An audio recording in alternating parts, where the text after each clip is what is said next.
हमें खाना पीना बनाने के लिए तो यहाँ पे आना पड़ता है, ऊपर से गाय बछड़े हैं तो उनकी भी देखभाल करनी पड़ती है। हम लोगों का वैसे ही फ्यूचर बर्बाद हो जाए।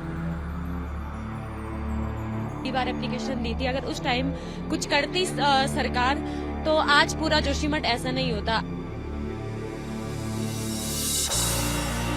एक साल पहले यहाँ पर मामूली सी दरारें थी, लेकिन अगर उस वक्त प्रशासन सुना होता, जागा होता, तो शायद ये स्थितियां न होती। किसी ने नहीं सुनी। हमने 50 एप्लीकेशन दिए, एसडीएम नहीं आई, डीएम नहीं आई, एक बार भी हमारे यहाँ देखने नहीं आई। हमारी रोजी रोटी गाय पर निर्भर है, हम खेती पर निर्भर है और कुछ नहीं है। बार ऐसा लगता है कि अगर कोई हल्का सा अगर झटका अगर आया तो सब कुछ तबाह हो जाएगा। कल ही बारिश आ जाएगी, बर्फ आ जाएगी तो यही दब जाएंगे। जोशीमठ का सुनील वार्ड और सबसे पहले मकान दरकने की घटना यहाँ पर शुरू हुई थी, और मैं पूरे सिलसिलेवार आपको तमाम मकान दिखाऊंगा जो कि पूरी तरह से नष्ट हो चुके हैं, और लोग चाहते हैं कि उन्हें पर्याप्त मुआवजा दिया जाए क्योंकि उनकी रोजी रोटी, उनकी खेत सब कुछ बर्बाद हो गए।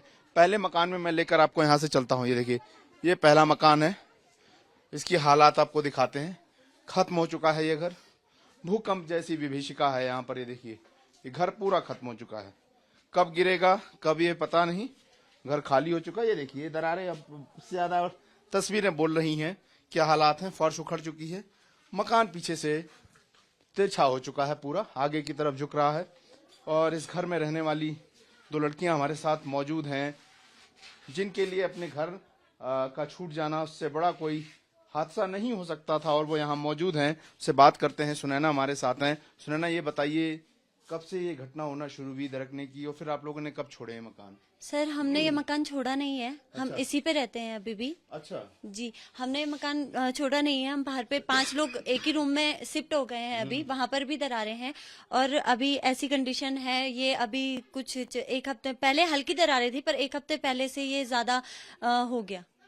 तो फिर आप लोग के पास क्या ऑप्शन, और सीएम मिले तो जो दिलासे दिए जा रहे हैं उससे कितना आपको लगता है कि फर्क पड़ेगा? सर, हमें ये लग रहा है कि कुछ तो करेगी अब सरकार, क्योंकि वो आए हैं यहाँ पर। उन्होंने कहा कि हम कुछ करेंगे। अभी फिलहाल के लिए हमें यहाँ बगल पे कैफे, पहाड़ी कैफे है, वहाँ पे रहने के लिए कह दिया गया है। अभी हम वहाँ पे रहते हैं, लेकिन दिन भर हमें खाना पीना बनाने के लिए तो यहाँ पे आना पड़ता है। ऊपर से गाय बछड़े हैं तो उनकी भी देखभाल करनी पड़ती है।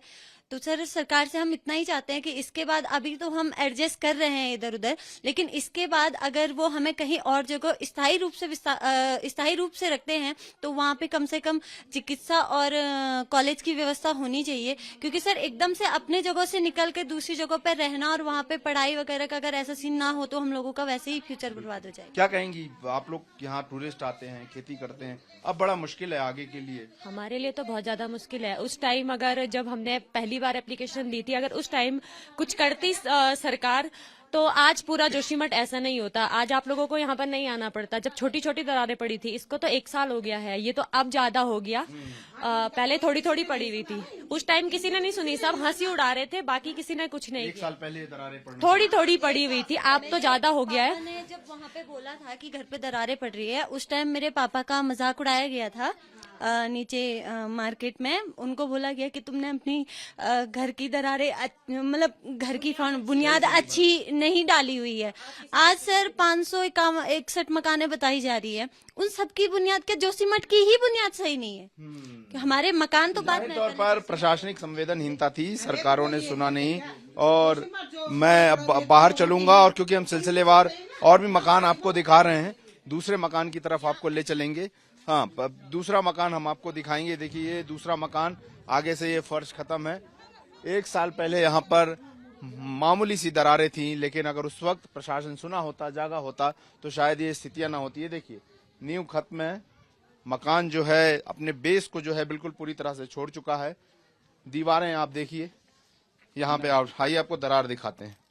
ये देखिए, जब कोई भूकंप ही नहीं आया तो इतनी बड़ी दरारें कैसे? क्योंकि नीचे से धरती जोशीमठ की दरक रही है, और अब एक नहीं 500-600 मकान और पूरे जोशीमठ पर यही साया जो है मंडरा रहा है। ये मकान अब रहने लायक तो नहीं बचे हैं, लेकिन 4 लाख मुआवजे की बात कही जा रही है। लेकिन क्या उससे दोबारा से मकान खड़ा किया जा सकेगा? उससे लोग अपनी रोजी रोटी कमा सकेंगे? क्योंकि औली है यहाँ पर ऊपर। और ये मकान किसका है? आपका है? हाँ चाची जी, इधर आइए। तो आपका क्या नाम है? गीता देवी। गीता देवी, ये बताइए, जब मकान रखने शुरू हुए थे तो प्रशासन ने आपकी सुनी? आपने नहीं, क्या? हमारी तो कुछ नहीं सुनी, किसी ने नहीं सुनी। हमने 50 एप्लीकेशन दिए, एसडीएम नहीं आई, डीएम नहीं आई, एक बार भी हमारे यहाँ देखने नहीं आई। कोई आया ही कोई नहीं आए, सिर्फ ये न्यूज रिपोर्टर आ रहे और फिर चले जा रहे, और कोई नहीं आए। शासन प्रशासन की ओर से हमें कुछ नहीं हुआ। ये देखिए, अब मैं ये देखिए एक हालत देखिए, ये अगर आप निकालेंगे तो ये निकल भी जाएगा। अब इसमें कुछ बचा नहीं है, ये मकान कहीं से भी रहने लायक बचे नहीं है। फर्श टूट चुकी है, और भी और आके मकानों में हम आपको ले चलेंगे। लाइन से मकान जो है यहाँ पर टूट रहे हैं, और 1 साल पहले जो संकेत प्रकृति की तरफ से दिया गया, अगर उस संकेत को जो है शासन प्रशासन ने सुन लिया होता। यहाँ भी दरारें देखिए, खाली कर रखा है, यहाँ रसद रखा हुआ है। ये पारंपरिक पहाड़ी गांव है जहां पर नीचे लोग अपना ईंधन रखते हैं, ऊपर रहते हैं, और यहाँ पर भी वही स्थिति है। ये देखिए, इनका जो पक्का स्ट्रक्चर है, ये देखिए धसक चुका है पूरा। ये खिड़कियां हैं, डिस्प्लेस हो गई हैं, खत्म हो गई हैं। ये देखिए, यहाँ ये दरारें देखिए, ये देखिए दरारों को देखिए आप, ये कहाँ पहुंच रही हैं दरारें। जब ये शुरू हुई थी तो ये सेंटीमीटर मिलीमीटर की दरारें थी। जब लोगों ने नीचे जाकर कहा तो ये कहकर मजाक उड़ाया गया कि इनके मकान की नींव और संरचना कमजोर है।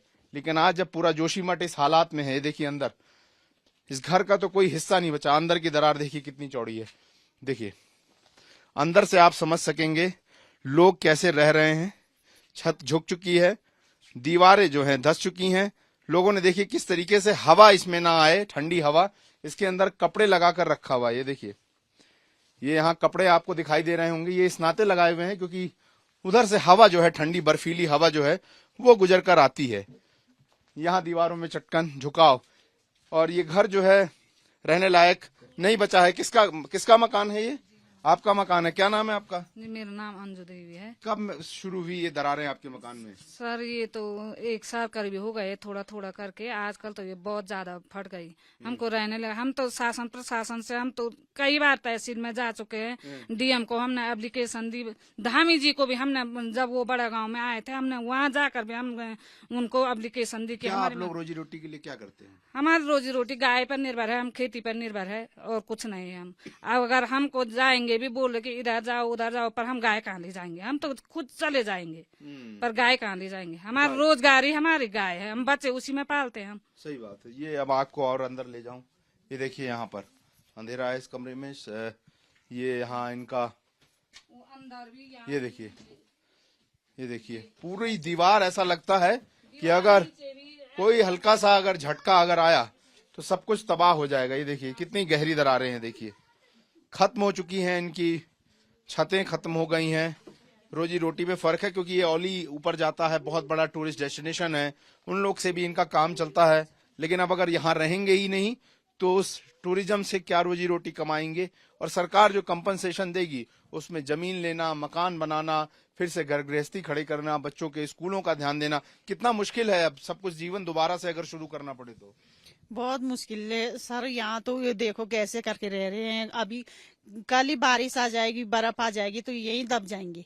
इससे तो हम कह रहे कि इनको जल्दी से जल्दी शिफ्ट करा जाए। इनके लिए भी शिफ्ट, बच्चे हैं, इनके साथ बूढ़े हैं, इनके साथ गाय है, इनके साथ इनकी सारी व्यवस्था की जाए जल्दी से जल्दी। हमें यही सरकार से वो है। अभी तो बर्फबारी नहीं हुई है, अगर ऐसा होता है तो कैसा नुकसान होगा यहाँ पे? तो जी सर, यहाँ पे तो मतलब जो है कि सरकार को हमारी वो करना चाहिए, मदद करनी चाहिए, हर कुछ करना। भाई हम कोई जमीन बनाए वो बनाएंगे, मकान बनाए वो बनाएंगे, अभी तो बन नहीं पाएगा। फिर यहाँ से फिर जाएंगे कहाँ? कोई कह रहा कि ऊपर बसो, कोई कह इधर बसो। भाई ऐसे जा नहीं सकते, घर छोड़ के ऐसे तो जा नहीं सकते हैं, क्योंकि ये है कि अपना छोटी सी बड़ी चीज भी घर में है। क्योंकि कहाँ ले जाएंगे, कहाँ जाएंगे? फिर गाय है, बच्चे है, फिर ये सारे बच्चे हैं। फिर जाएंगे, 1 दिन जाएंगे, 2 दिन जाएंगे, हर कोई मोहल्ले में हर कोई बोलोगे भाई 1 महीना रहो, 2 महीना रहो, 3 महीना रहो। फिर ये है कि हाँ हमेशा के लिए तो कोई देगा नहीं जगह। फिर ये है कि बनाने के लिए तो इंसान को कितना व्यवस्था, कितनी जरूरत होगी। क्योंकि सरकार को हमारी थोड़ा मदद करनी चाहिए, फिर सुनना चाहिए। क्योंकि अभी आए अभी गए, पर हम लोग ऐसे सोचेंगे आगे भविष्य वाली बात है कि हम लोग कभी ये जो नेता है इनको वोट देने के लिए बिल्कुल इच्छुक नहीं होंगे। क्योंकि जब हम यहाँ पे आकर के बोल करके भाई हम लोगों को थोड़ा अपना जागरूक करने के लिए कुछ भी करेंगे तो हम यहाँ पे ये बोलेंगे कि भाई इन्होंने हमारे थोड़ा सुन ली, थोड़ा वो कर लिया। पर जो बीजेपी के नेता हैं वो तो ऐसे चोरी छिपके करके घर में आ रहे हैं। देखो जब इतना बड़ा वो नीचे सारे आंदोलन में बैठ रहे के नीचे, तो वहां पे भी हमारे हमारे नेता कोई बीजेपी के नेता कोई नहीं, क्योंकि वो लोग तो खाने के हुए, फिर आज खाया कल खाया, वो तो मौज मस्ती में अपना बनाया हुआ, फिर जो गरीबों को घर में आकर के ना देखा ना कुछ कि किसी की हालत क्या है, किसी की व्यवस्था क्या है, पर वो बिल्कुल हमारी जो वो बात है फिर आगे वो करे। आप लोग जाहिर सी बात है, नेताओं को बात सुननी चाहिए और लोकतंत्र में भरोसा आम मतदाता का तब बनेगा जब जनता बल्लियों पर टिका रखा है। कब गिरेगा कब नहीं गिरेगा नहीं पता, लेकिन विस्थापित होने का दर्द क्या होता है ये वही समझ सकते हैं जो अपना घर छोड़ेंगे, फिर से अपनी गृहस्थी शुरू करेंगे। लेकिन सुनील वार्ड में मुख्यमंत्री समेत तमाम प्रशासनिक काफिला आज पहुंचा तो जरूर है, लेकिन वो तब हुआ है जब सब कुछ उनके हाथ से लुट चुका है। अब लोगों की जान बचाने पर ज्यादा कोशिशें हैं, जोशीमठ को बचाने पर कम। और ऐसे में क्या अब जोशीमठ शहर को भी बचाया जा सकेगा, इसको लेकर अभी तक कोई बड़ा ब्लूप्रिंट, कोई बड़ी तैयारियां सरकार की तरफ से अभी तक पेश नहीं की गई हैं।